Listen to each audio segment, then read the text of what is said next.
So this is an example of a body swap. Here's an old 70s Chevelle. We didn't restore the car per se, but what we did do is we swapped it onto a modern chassis. So when we do that, the body comes off the original chassis, then we clean it up. Man, we take this thing and clean it like brand new, undercoat it, do any rust repair in the floor pans or any of the structure, and then we raptor line the bottom. We also clean the engine bay, repaint all that area. So when the body comes back onto the chassis, we use brand new motor mounts. It's all bolted down. There's no reason to take it apart if they choose to go through the restoration process, like painting and interior, that kind of thing.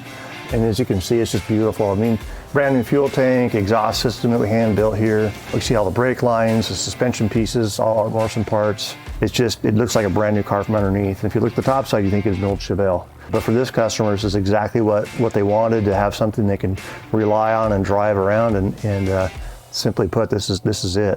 You can hit the key and go anywhere. As you look underneath this, you can look at all the fasteners. Everything's brand new. This car looks like it's right off the showroom floor. Everything's tightened, secured. We go through and mark each piece with an ink pen, indicating it's been addressed and torqued down. And of course, when we're finished, we'll go ahead and put a couple 100 miles on these things, shake them down, come back, check things over, make sure it's ready to go home.